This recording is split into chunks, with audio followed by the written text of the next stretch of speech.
Provavelmente quase todo mundo já ouviu falar sobre ele ou mesmo estudou. Ele é o pai da psicanálise. Ainda assim, será que a maioria das pessoas sabem tudo sobre ele? Hoje vamos falar um pouco sobre esse revolucionário Freud. Ele nasceu na Morávia, que é a atual República Tcheca, mas ele logo foi morar em Viena, na Áustria, e lá viveu durante muito tempo.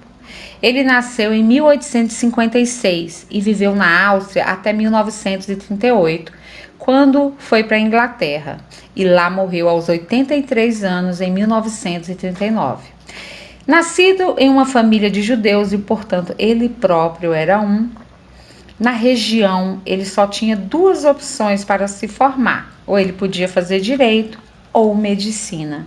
Ele optou por fazer medicina, se formou aos 26 anos em médico, neurologista e psiquiatra. Inicialmente, Freud dividiu a nossa psique em três partes: o consciente, o pré-consciente e o inconsciente. Esse modelo ficou conhecido como sua primeira tópica. No entanto, Freud percebeu que essa simples divisão não era suficiente para explicar todos os dados de nossas ações e comportamentos. E foi nesse exato momento, com a publicação da obra Ego e o Id, no ano de 1923, que surgiu a segunda tópica, trazendo as estruturas da personalidade: id, ego e superego. De acordo com ele, nossa mente busca por um equilíbrio entre mais prazer e menos desprazer durante nossas atividades cotidianas. Esse equilíbrio é feito por essas três estruturas de personalidade. Vamos entender como cada uma funciona.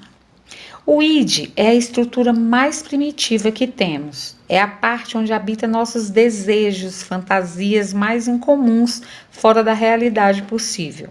Aqui não existe racionalidade, valor e ética. A única coisa que importa é a saciedade dos seus desejos, independente do que precisa ser feito para conseguir.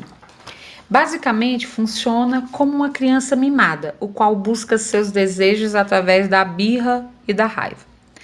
Já o ego se desenvolve a partir do id, por meio do nosso processo de maturação. Ou seja, conforme vamos crescendo, aprendendo novas regras e novos valores, damos origem ao ego, que possui por sua principal função atender e brecar as vontades repulsivas do id de maneira balanceada. Por ser lógico e racional, o ego faz o equilíbrio entre o nosso mundo primitivo interno e o nosso mundo real externo. Ao mesmo tempo que busca o prazer, ele também barra o que parece estar fora da realidade. E por fim, temos o superego. Ele se origina a partir do ego.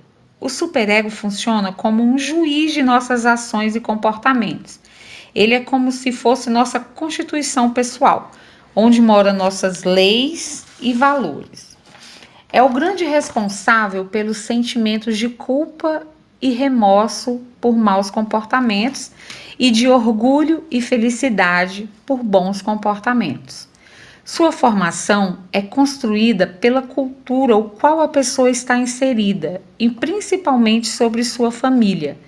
Esse é o motivo de diversos costumes e tradições serem passadas de geração a geração. É importante lembrar que essas estruturas não substituíram a tópica freudiana da divisão da mente em consciente e inconsciente. Elas apenas a complementaram, podendo ser entendida da seguinte forma: o id, totalmente presente apenas no inconsciente. O ego é dividido entre inconsciente e consciente, por realizar as intermediações entre a fantasia e a realidade. E o superego, com sua grande maioria inconsciente e uma pequena parte consciente, já que na maioria das vezes não temos a noção da origem dos nossos valores atuais, apenas foram apresentados e tomamos como verdade. Vou terminar com um exemplo bem divertido que vemos em desenhos animados, onde tem um personagem e de um lado fica o diabinho e do outro o anjinho. O id representa o diabinho, buscando o desejo, independente das circunstâncias. O superego, o anjinho, apresentando o motivo e as regras a serem levadas em consideração antes da decisão. E o ego, você, o personagem, tentando escolher qual ideia seria mais plausível.